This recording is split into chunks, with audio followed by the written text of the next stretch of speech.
क्या बात है। देखिए मैंने भी एक नुस्खा लिया है फराल के लिए, सुहागा, वो सिंपल सुहागा, उसको बढ़िया करना है आपने। मैं दिखा देती हूँ एक बार, सुहागे की शक्ल दिखाए मुझे अखलाक भाई। सुहागा लिया है एक, पड़ा है आपके पास? नहीं, उनके पास नहीं है ना, दे मुझे। ओके, ये देखिए सुहागा इसे कहते हैं। ये सादा सा नुस्खा है, क्योंकि मैं फराल को उतनी दवाइयाँ मैं नहीं लेती। ब्लॉक हो चुकी है, ये देखिए सुहागा, इसको सादे तवे पे उन्होंने कहा है कि करके तवे पे रखें और उसके हल्की सी आंच के ऊपर इसको हिलाते रहे, तो ये पानी इसका खुश्क हो जाएगा और ये बिल्कुल हल्का सा आपके पास वाइट कलर का पाउडर बनेगा। एक चुटकी छोटे बच्चे को थोड़ा आधी चम्मच शहद में मिला के चटा दें। ये चुटकी गई है उन्होंने, इससे ज़्यादा नहीं। बड़े हों तो आप आधा ग्राम दे सकते।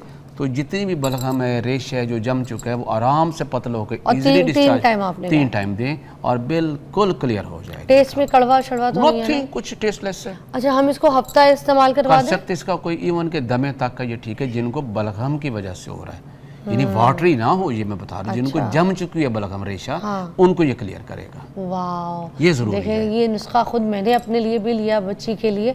तो ये इस तरह की चीज़ें हम अपने घर में इस्तेमाल कर सकते हैं।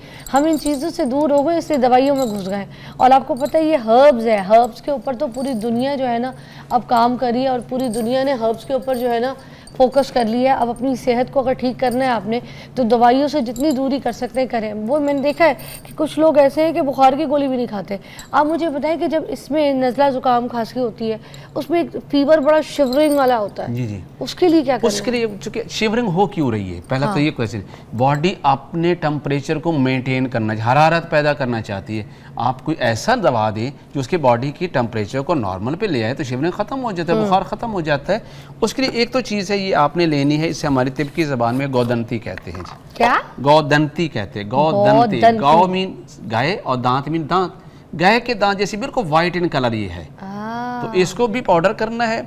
बल्कि ऐसे ही आप इसके चूल्हे पे रख दें, 5 मिनट के अंदर ये ऑक्साइड होके बिल्कुल वाइट कलर की ऐसे फूल जाएगी। ये ऐसे है, गौदंती है, बड़ी आम सी पंसारी से मिल जाती है। किस चीज़ से होती है? ये हमारे यहाँ इस टाइप की आती है, गौदंती के नाम पे मिलेगी।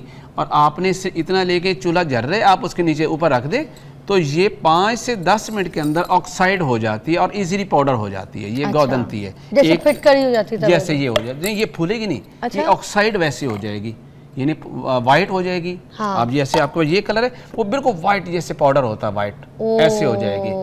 और आराम से इसको पाउडर कर लें आप इससे।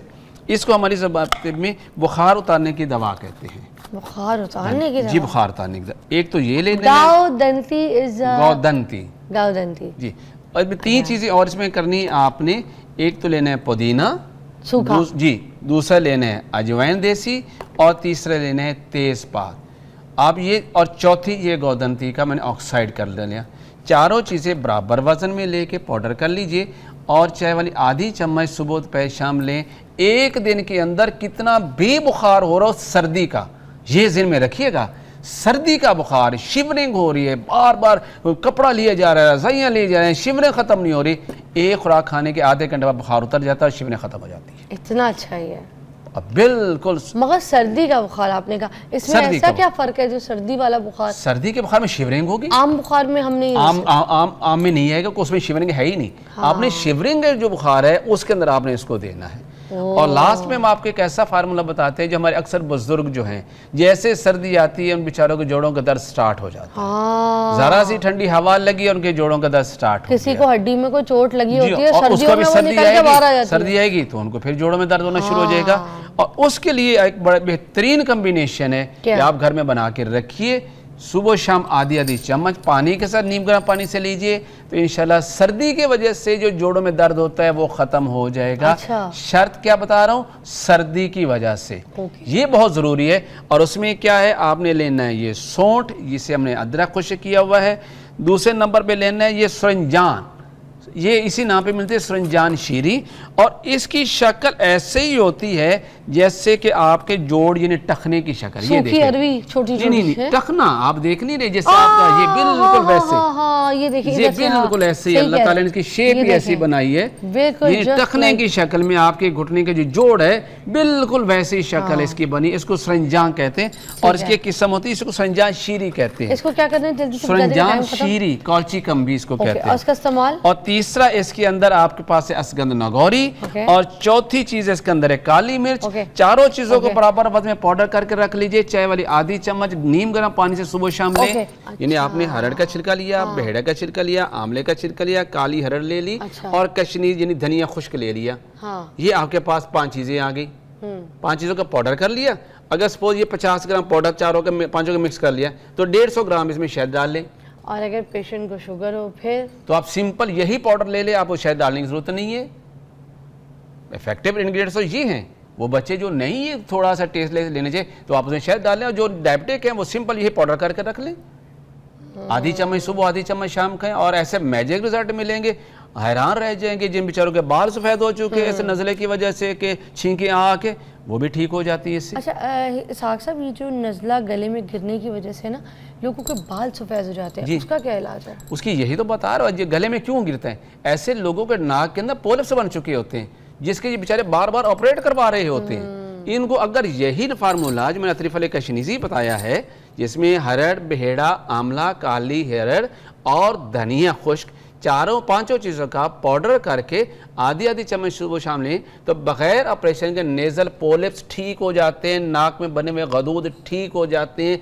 ये PND प्रॉब्लम जिसे पोस्ट नेज़ल ड्रिपिंग हम कहते हैं, जिसे तिब्बती से हम केरा कहते हैं, ये 100% ठीक होता है। केरा भी ये इसी को केरा कहते हैं, इसी को PND कहते हैं, पोस्ट नेज़ल ड्रिपिंग। क्या नज़ला अगर ज़्यादा बढ़ जाए तो ये हड्डियों को भी आपके जिस्म के ख़राब करता है, ये बताना है? यकीनन आपकी इम्यूनिटी को जब डिस्टर्ब करेगा और आपको बार बार ये चीज़ें हो रही होंगी तो आप वीक तो होते चले जाएंगे, आपके पूरे ऑर्गन ही वीक होंगे। अच्छा। सारे आपकी हड्डियां तो वीक होनी तो होनी हमारे हड्डियों के लिए बड़ा नुकसानदेह, नज़ले को बिल्कुल। लंबा नहीं छोड़ सकते। अगर हम कब्ज़ को उम्मुल अमराज कहते हैं, हाँ। तो केरे को या नज़ले को हम अब्बुल अमराज कहते हैं। ये अमराज का बाप है।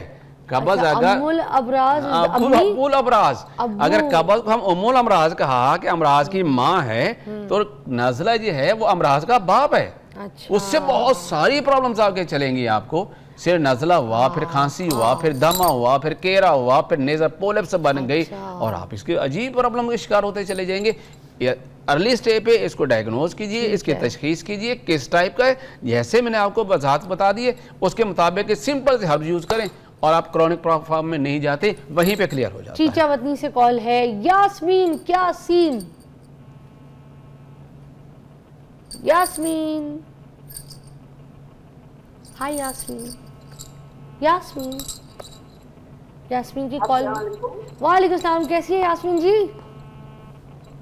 जी मैडम, अस्सलाम वालेकुम। वालेकुम सलाम जी। यास्मीन जी क्या पूछेंगी, कैसी हैं?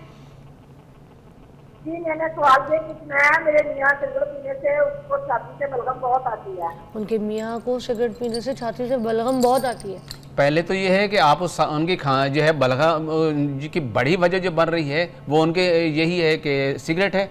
सबसे पहले तो उनको सिगरेट बंद कर दीजिए, और देन उसके बाद बलगम को खारिज करने के लिए मैंने आपके सामने बताया है कि आपने सुहागा, मलट्ठी और रेवंत खताई, ये 3 चीज़ें बराबर वजन में लेके चाय वाली आधी चम्मच सुबह दोपहर शाम करें, तो ये छाती को ऐसे ही साफ़ कर देते हैं जैसे धोबी कपड़े को साफ़ कर देता है।